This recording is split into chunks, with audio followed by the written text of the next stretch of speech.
Baixe sua cabeça. Temos lugar aqui, tá? O pessoal que está de pé, eu convidaria vocês, podem ficar aqui, ó. Tem lugar aqui, lugar ali. Fica junto da gente. Tem um lugar aqui entre a minha esposa e o pastor Tiago. Tem um lugar aqui do lado do nosso visitante, ali também. Vamos todo mundo sentar, porque Deus vai falar conosco hoje de manhã, amém? Afinal de contas, a gente não pode simplesmente deduzir que vamos à presença e Deus não vai falar conosco. Ele sempre fala conosco. Baixa sua cabeça e ore comigo em nome de Jesus. Soberano Deus,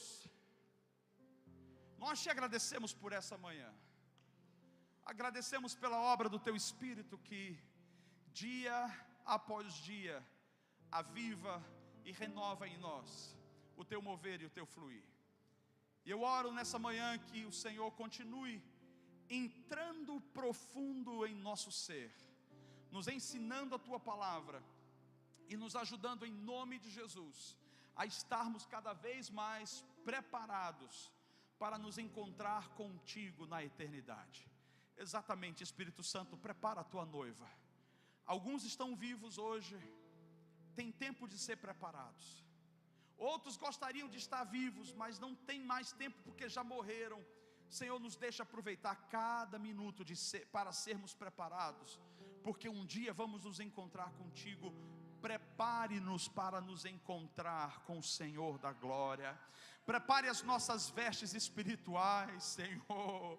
Oh Deus, limpe e santifique a Tua igreja. Tire de nós todo nível de imaturidade, Senhor, que nos faz ficar embaraçados com as coisas desse mundo.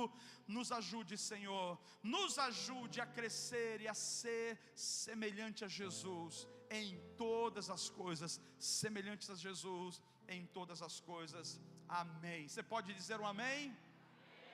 Seja bem-vindo a Logos. Nós estamos muito felizes em ter você aqui.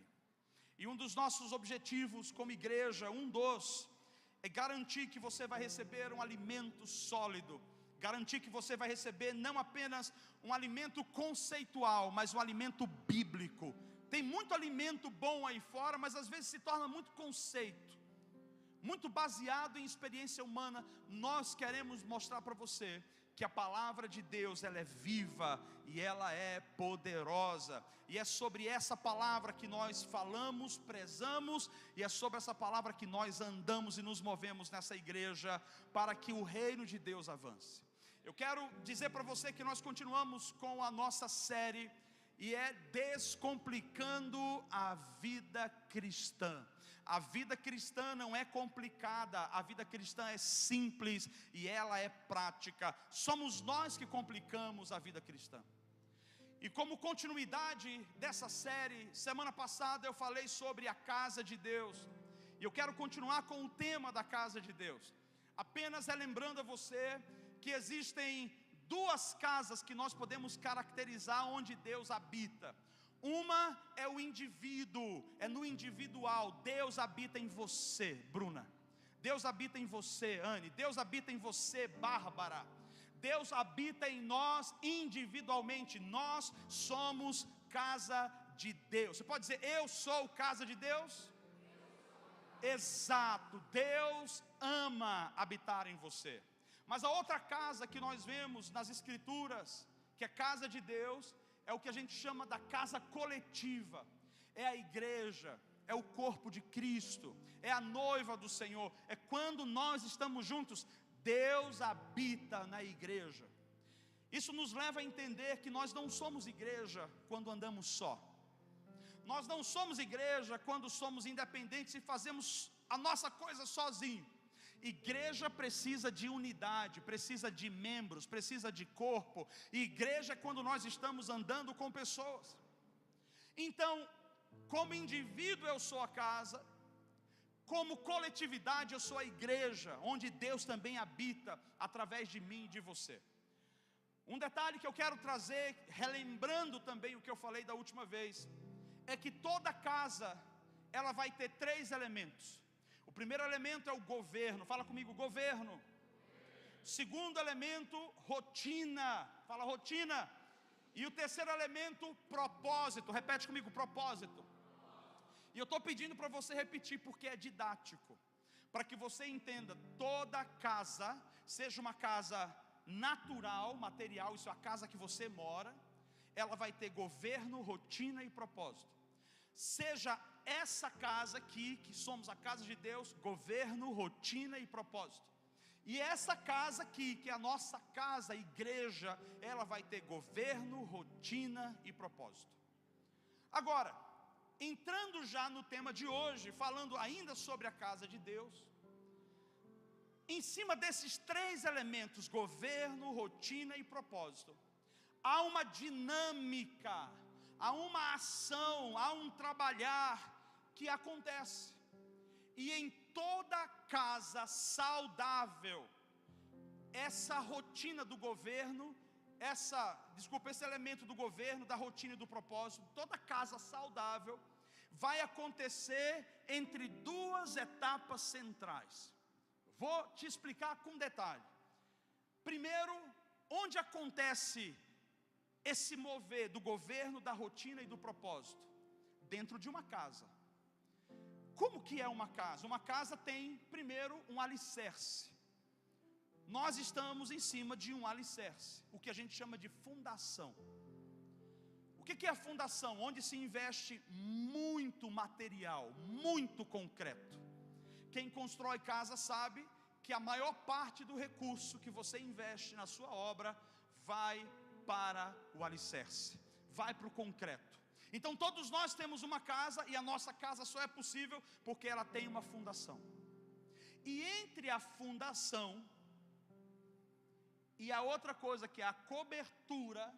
O que é a cobertura? Isso aqui de cima, a gente olha para cima, a gente tem um teto. O teto é a nossa cobertura, é o que nos protege da chuva, nos protege dos vendavais, nos protege do frio, nos protege do calor, é a cobertura. Então toda casa vai ter fundação e toda casa vai ter uma cobertura. Se não tem isso, é só um abrigo.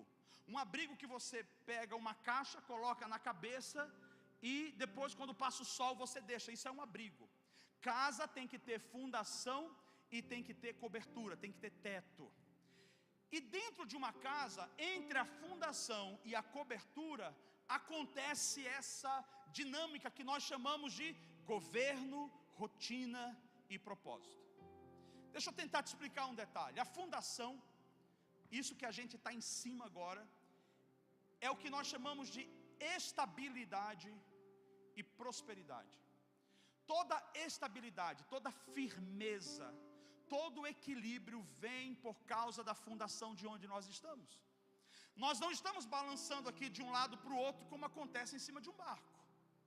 Nós não estamos sujeitos à inércia quando um carro está fazendo a curva, a gente vai para o outro lado, porque nós estamos sobre um alicerce firme. O alicerce que eu e você estamos é um alicerce firme. Então toda fundação gera estabilidade. Estabilidade. Não deixa você tremer, não deixa você sair da rota, não deixa você ficar tonto, perdido, porque gera estabilidade.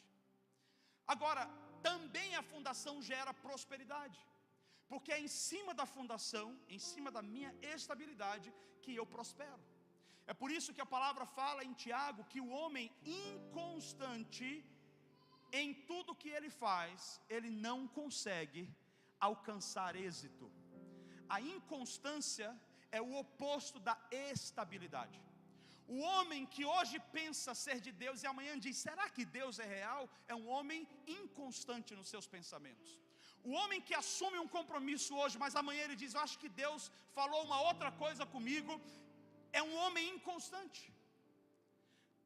Quando Deus nos coloca sobre um firme fundamento, Ele gera estabilidade, e a estabilidade dentro dessa casa vai gerar o que nós chamamos de prosperidade. Olha, nossa ideia de prosperidade não é só relacionada a dinheiro, porque dinheiro não é tudo na vida, sim ou não? Dinheiro não compra tudo. Você pode ter o dinheiro que você for, sempre vai ter uma coisa que você vai precisar. Desculpa, você pode ter o dinheiro que você possa ter, eu falei que você for, que você possa ter. Você sempre vai precisar de alguma coisa que teu dinheiro não pode comprar. Dinheiro não é tudo na vida. Por isso prosperidade não é sobre dinheiro. Prosperidade é sobre ter tudo o que você precisa na hora em que você precisa. Quantos aqui comeram hoje de manhã? Amém? Se não comeu, por opção, provavelmente. Quantos aqui dormiu debaixo de um teto, de uma cobertura? Quantos? Deixa eu dizer para você, você é próspero, porque você tem o que você precisa na hora em que você precisa.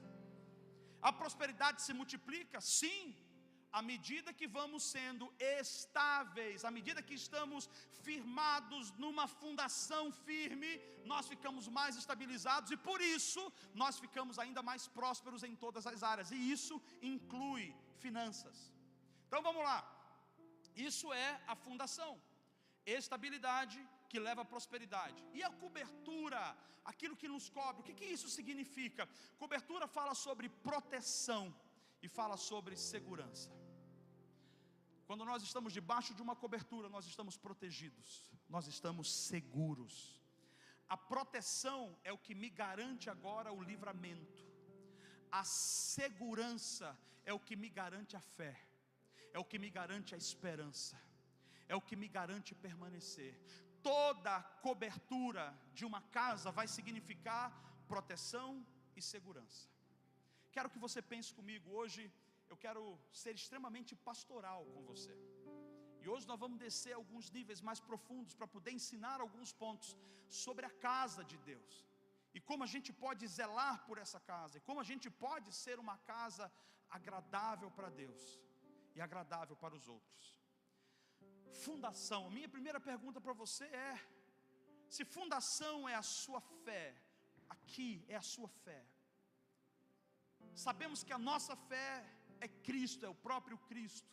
A nossa confiança está em Cristo. Por isso o nosso fundamento, o nosso alicerce é Cristo, é o Evangelho. Cristo e o Evangelho é o nosso alicerce. Deixa eu te falar, você não pode alterar o alicerce da sua vida em Cristo. Você pode alterar o seu comportamento, você pode alterar as suas vontades, mas o Evangelho você não pode alterar. Você pode até tentar atualizar a Bíblia e tentar até mudar alguma coisa do Evangelho, mas se você quiser viver uma vida estável e próspera, você precisa viver no Evangelho de Cristo. Você precisa conhecer o Evangelho de Cristo. Tem gente que está nas drogas, tem gente que está no adultério, tem gente que está com um problema emocional. Eu digo para você, você está instável, precisa voltar para o Evangelho. O Evangelho cura todas as coisas. O Evangelho tira o homem da sarjeta, o Evangelho muda o homem do seu problema, da sua crise de identidade de gênero. O Evangelho muda qualquer coisa, sabe por quê? Porque o Evangelho, ele nos firma no firme fundamento, ou no firme alicerce que é Cristo. E em Cristo todas as coisas se alinham, em Cristo todas as coisas são possíveis. Vou dizer de novo, porque a raiz de todos, não é um nem dois, de todos os seus problemas, é o distanciamento do Evangelho. Isso é um problema grave. Então onde é que está a sua fé hoje? Se nós estamos sobre um firme fundamento, onde está a sua fé? Mateus capítulo 7 vai dizer: o homem que ouve essas minhas palavras e as coloca em prática, eu vou compará-lo ao homem que edificou a sua casa sobre o quê? A rocha. Veio a tempestade, veio os ventos e ele não se abalou, ele permaneceu firme. Por quê? Porque a rocha é o que sustenta você. Não é a sua vida em si, não é a sua vontade, não é o seu dinheiro. Quem sustenta você é Cristo. Se você não quiser viver de vento em vento, se você não quiser viver de altos e baixos, você precisa correr para Jesus. E você precisa se submeter aos padrões do Evangelho. Onde está a sua fé? Porque a palavra também diz que aquele que ouve essa minha palavra e não as pratica, ele é comparado ao homem que edificou a sua casa sobre a areia. Rapaz, quem constrói uma casa sobre a areia? Talvez os jogadores de vôlei profissionais que estão aqui hoje de manhã, que jogam na areia, sabem o quanto a areia gera instabilidade. Talvez as pessoas que gostam da praia, que são nordestinos, a Amélia, por exemplo, era esportista, corria maratonas na praia, sabe o quanto a areia é instável. E a Bíblia está falando que aquele que ouve o Evangelho e não pratica o Evangelho, ele é comparado ao homem instável que construiu loucamente a sua casa sobre a areia. Escute, quando você não pratica o Evangelho, qualquer coisa que você constrói vai cair cedo ou tarde.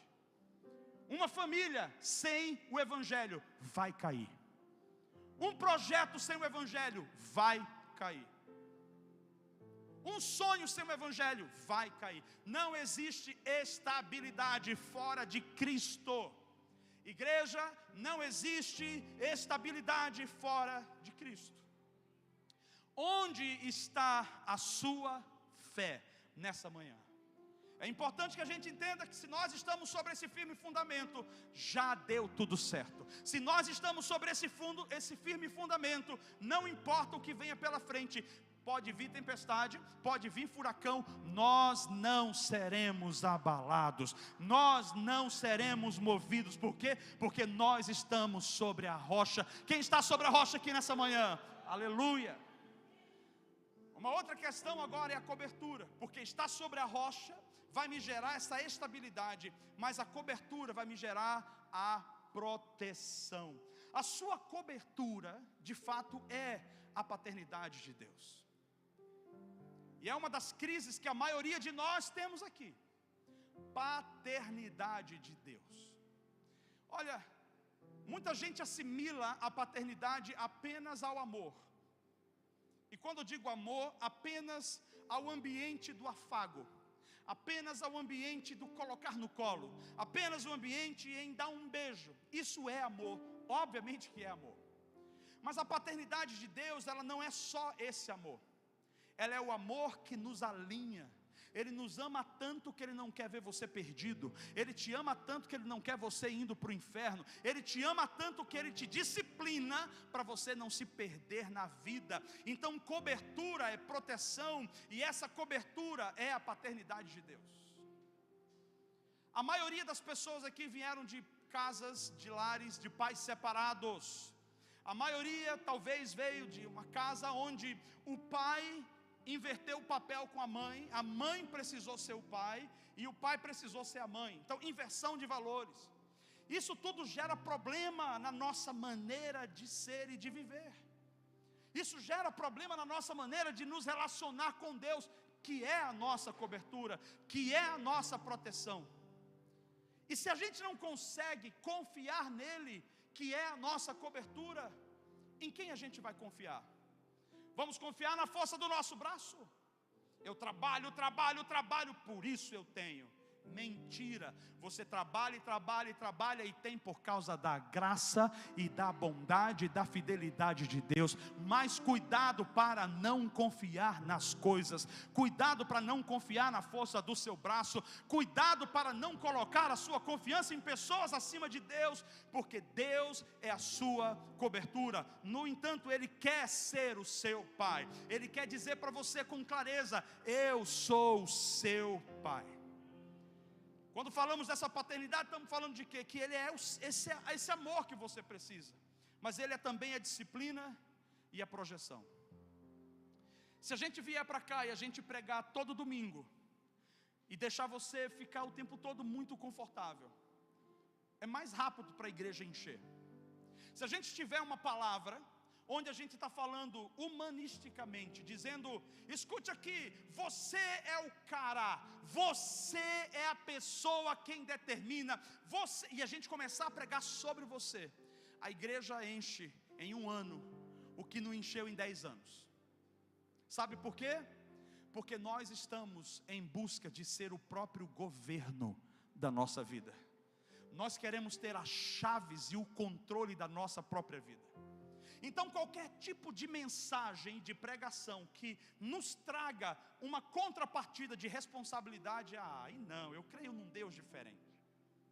Qualquer tipo de mensagem que traga um pouquinho mais de responsabilidade, não, porque Deus também não é assim. Que Deus nós estamos falando? É por isso que nós temos que entender que estabilidade é só no Evangelho. E o Evangelho não é o que eu penso, o Evangelho é o que a Bíblia fala. O Evangelho é a realidade que você tem na mão. Você tem um celular, você tem uma Bíblia. O Evangelho é isso aí. Nós vamos nos aprofundar mais um pouquinho aqui. Então entenda, falei sobre a fundação e falei sobre a cobertura. Fala comigo: fundação, estabilidade, cobertura, proteção. Então, entre a fundação, que a gente não pode mudar porque é Cristo, e entre a cobertura, que nós não podemos mudar porque é Deus, existe o meio da casa. Existe parede, colunas e mobílias. E nesse meio é onde o bolo louco acontece. Porque Deus entregou a você o governo dessa casa.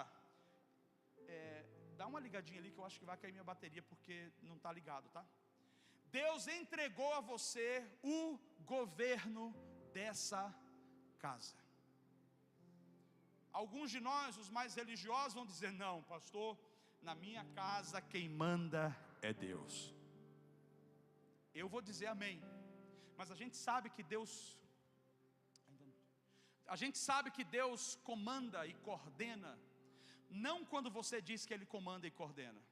A gente sabe que Deus comanda e coordena quando você quer fazer uma coisa e Ele diz assim: não faça, e você obedece. Vamos lá, tá bom, Lucas, qualquer coisa eu pego do celular. Olha para mim aqui, olha para mim aqui. Quantos de vocês já tiveram vontade de fazer alguma coisa e de repente o seu pai ou a sua mãe disse não, e você ficou extremamente chateado com seu pai e sua mãe? Quantos? Levante a mão e seja verdadeiro. Só os santos. Daniel, tu nunca ficou chateado com tua mãe? Vigia na terra, mano. Talvez a única pessoa que nunca fez isso aqui é o Paolo, que é o menino mais santo do nosso meio. Mas o restante, todos nós em algum momento nos contrariamos. E por que a gente se contraria? Sabe por que a gente se contraria? Porque Deus compartilhou conosco o governo, não para nos controlar, mas para nos ensinar. E como nós temos autonomia de decisão, Ele deixa a gente decidir. Mas é importante que você saiba, o poder de decisão é maravilhoso, mas toda decisão vai gerar uma consequência. E o mesmo Deus que abençoa você dando o direito de decisão, também vai dar a você a oportunidade de colher as consequências das suas decisões, sejam boas ou ruins. Nossos filhos, por exemplo, está aqui meu amado filho Davi, que tem só 16 anos, é o filho do meio. Até então era o mais novo, a Sara nasceu, agora é o do meio.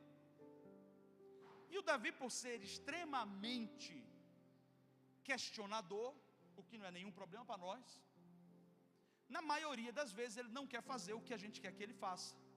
Por quê? Porque ele sabe mais do que a gente. Esse é um menino muito inteligente. Então a gente fala, e uma conversa que com o Dani não, tá bom pai, entendi. Até a Sara, tá, só preciso explicar. Para o Davi, as nossas conversas levam de 30 minutos a 40 minutos, quando é uma coisa que ele quer. É ou não é, meu amor?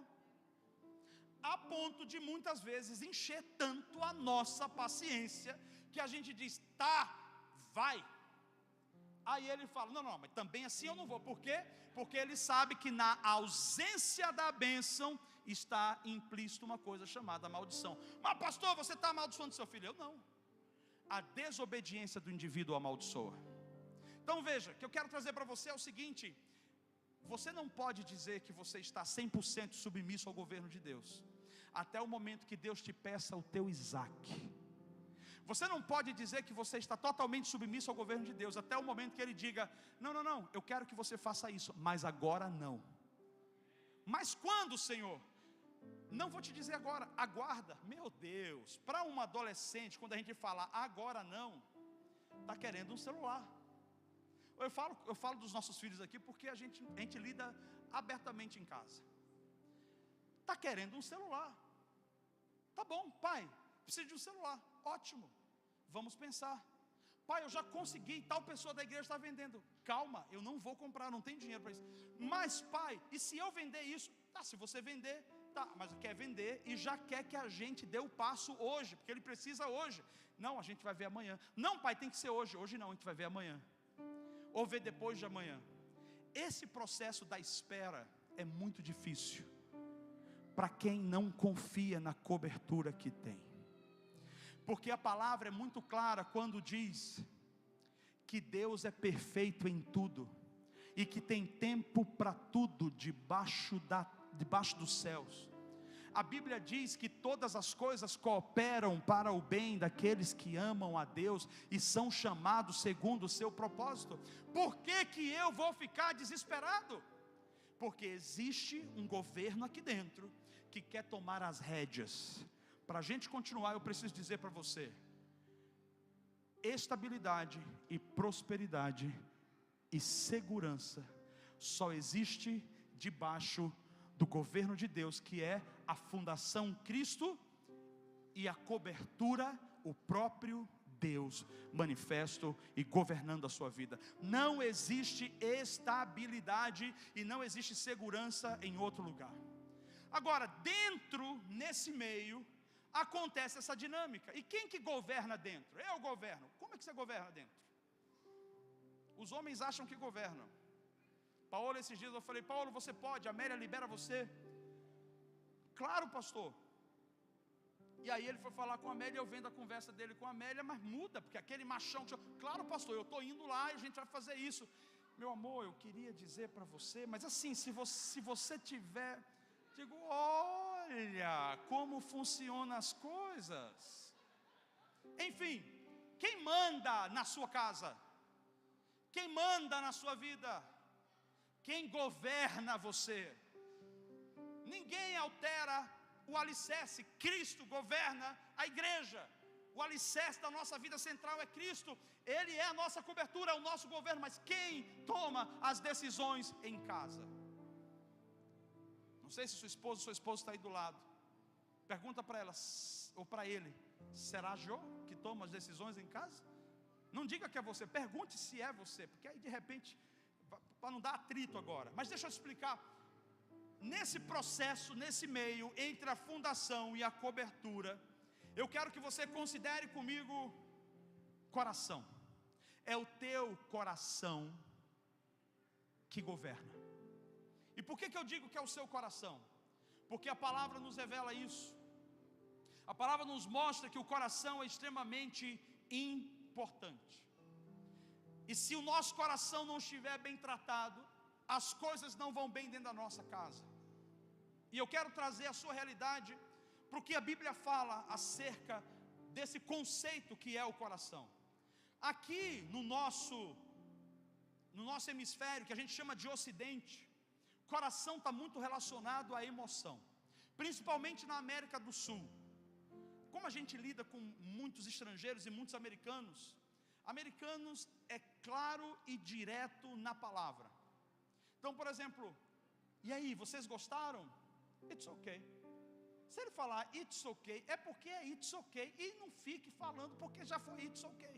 Em outras palavras, você gostou? Gostei. É suficiente dizer que gostou. Nós não. O que a gente gosta? E aí, você gostou?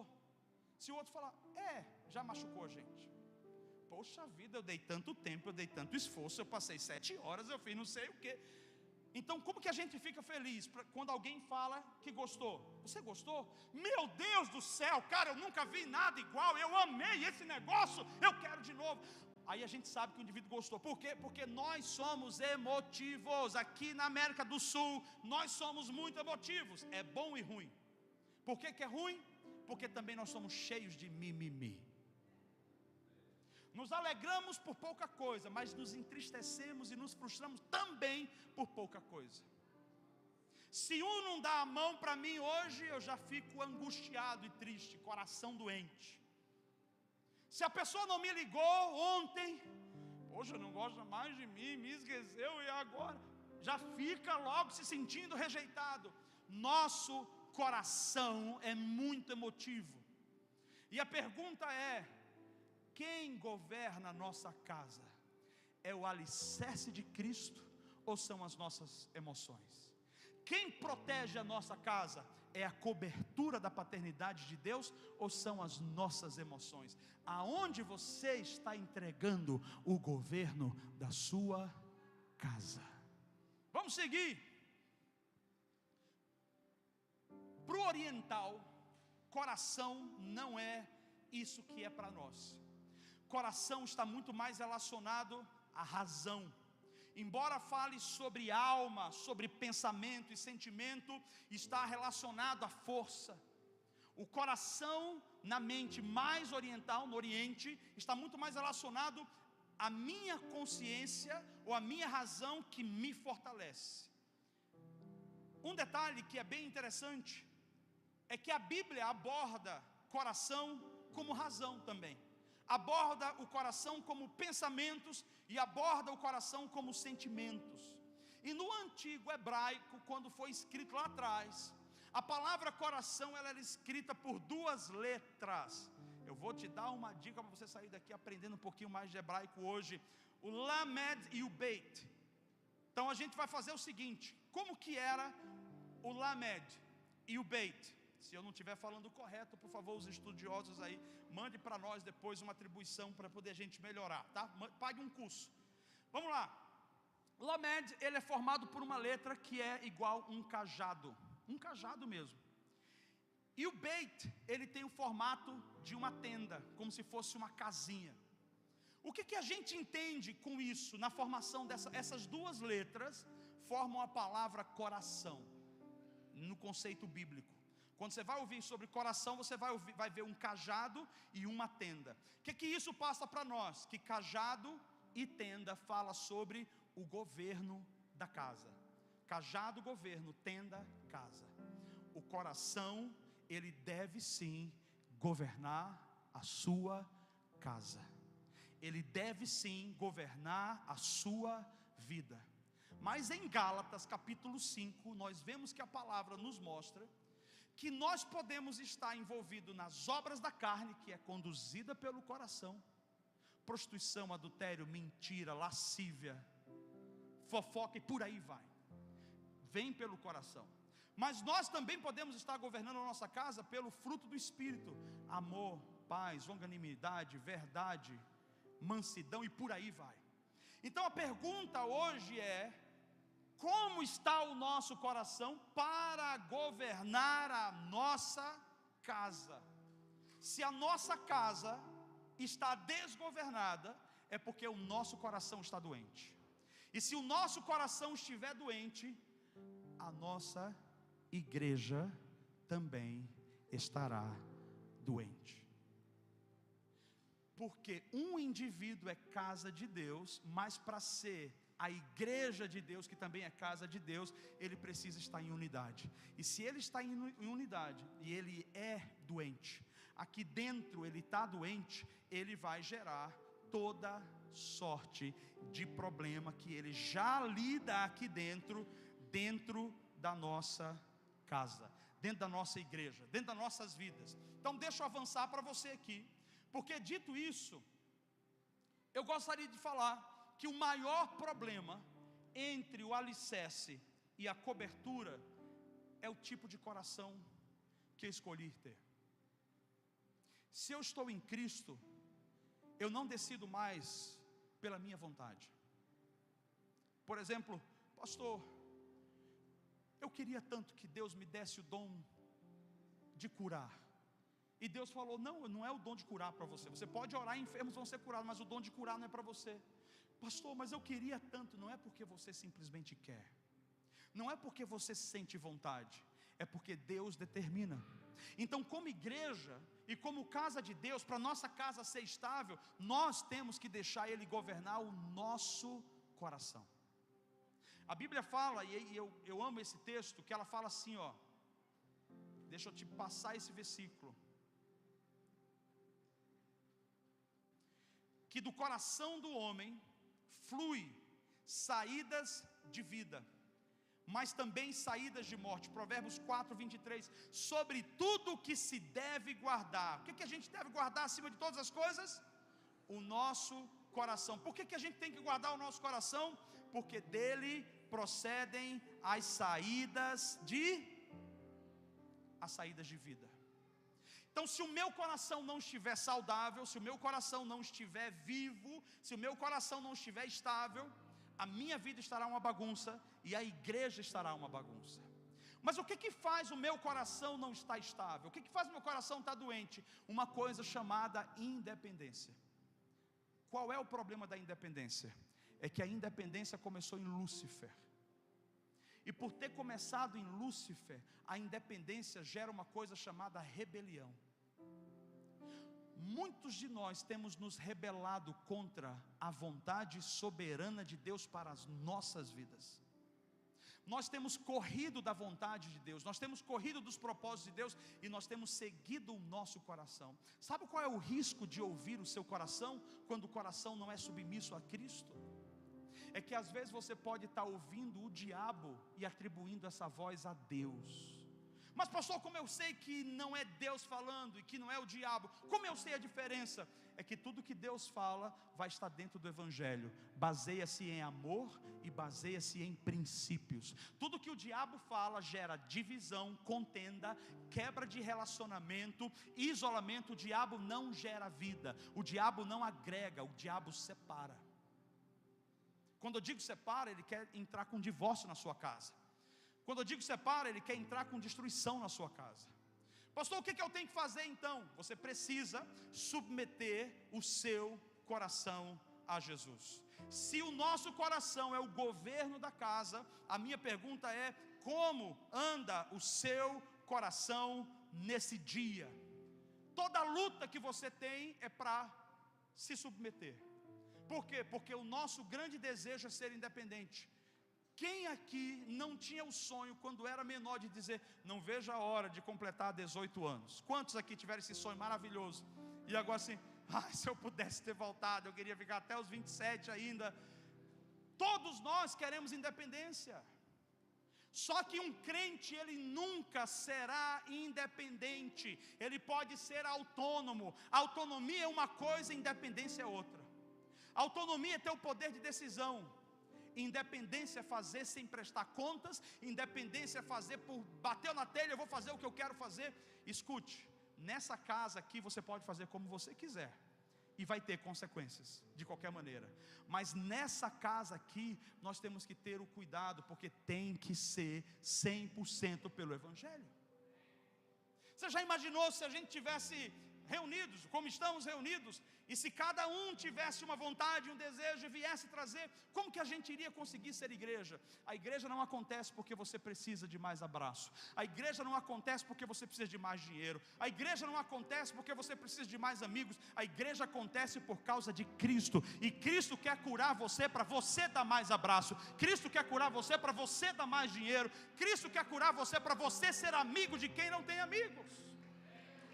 O Evangelho é assim, o Evangelho faz isso conosco.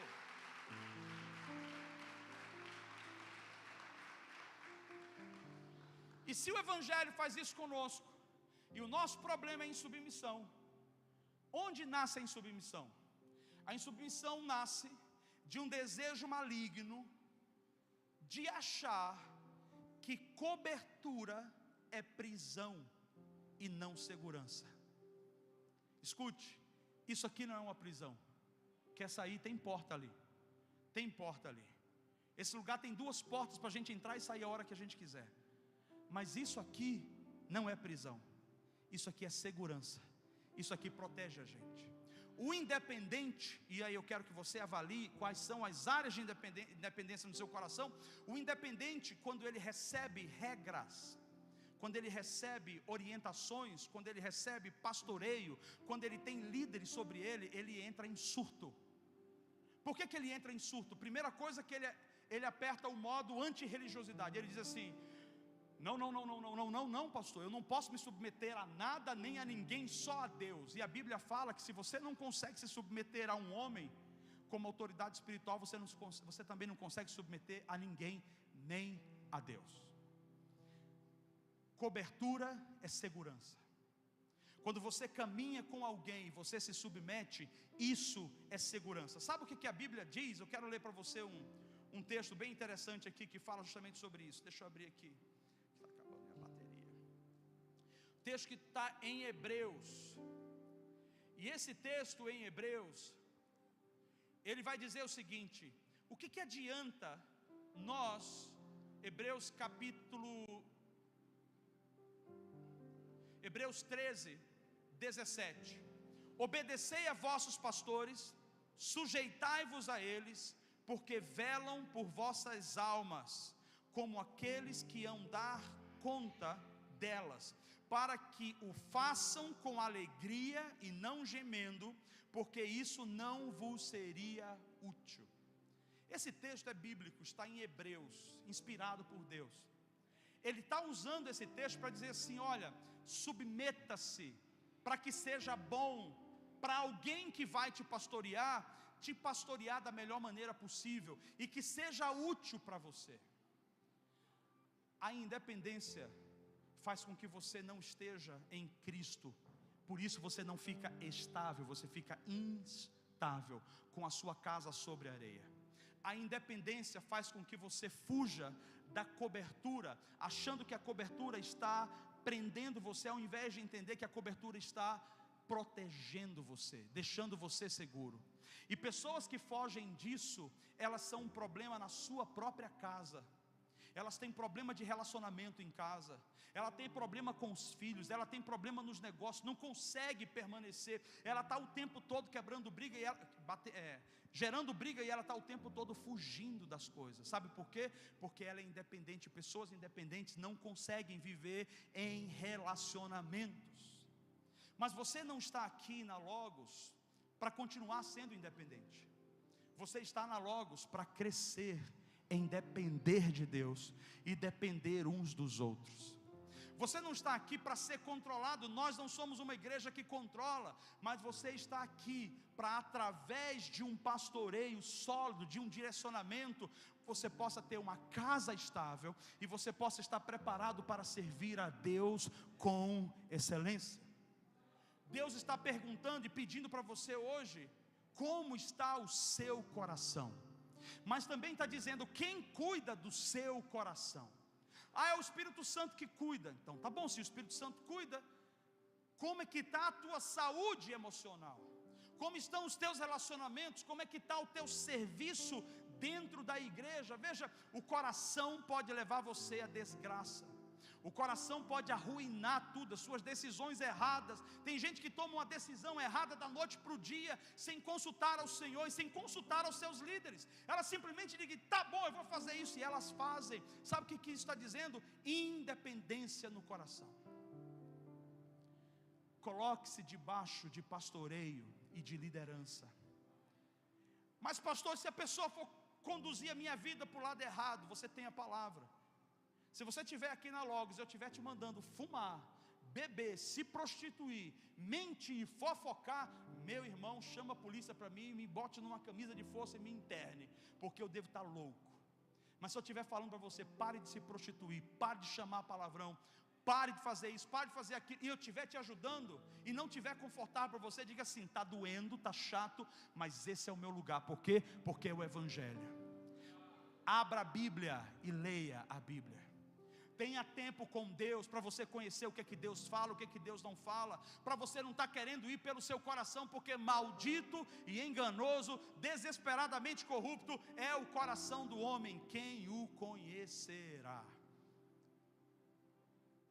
Entre o fundamento, a fundação e a cobertura, Deus deu a você a liberdade de tomar decisões.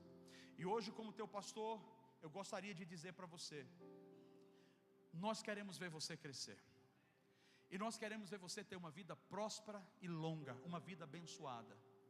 Para isso, a principal forma, o principal meio de fazer é: seja casa de Deus, onde você tem relacionamento com Deus em casa, onde você vai com a sua família, mas seja família de Deus, onde Deus também habita no meio do seu povo.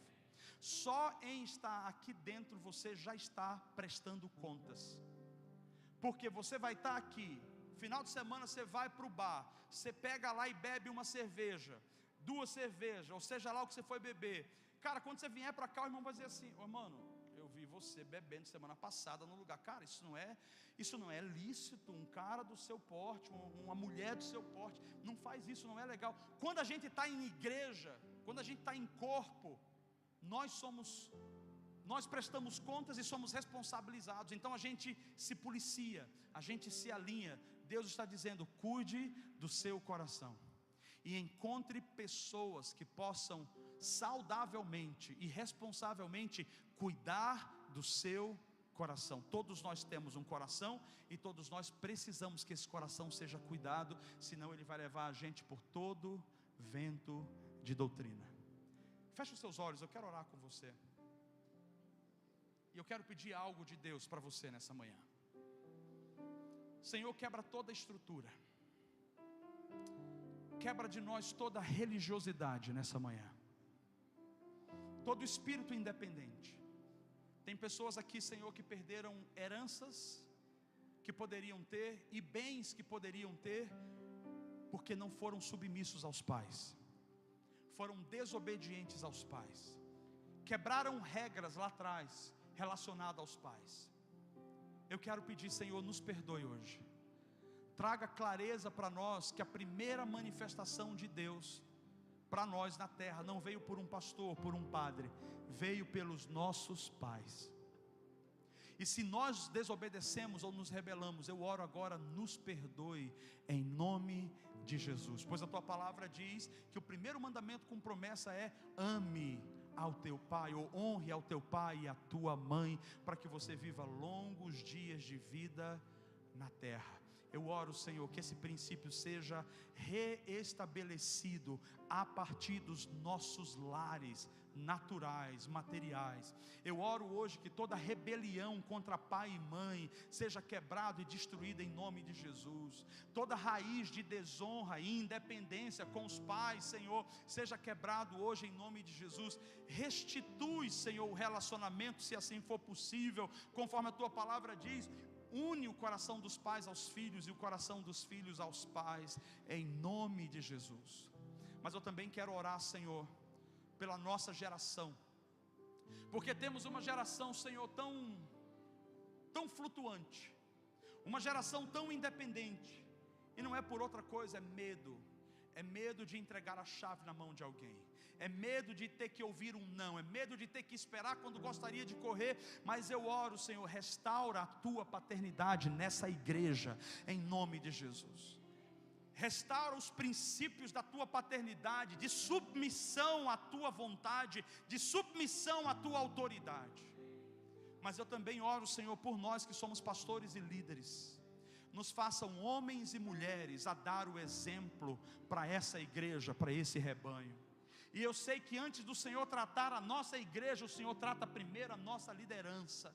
Por isso eu oro para que a nossa liderança, Senhor, seja uma liderança madura, uma liderança sólida, que primeiramente se submete a Ti, e depois, Senhor, a gente pode exercer pastoreio sobre a nossa igreja. Mas eu peço, Senhor, que ninguém aqui seja independente, com um coração desviado, com um coração que quer fazer do seu jeito. Eu oro em nome de Jesus, que todos nós estejamos debaixo dessa cobertura divina, em nome de Jesus.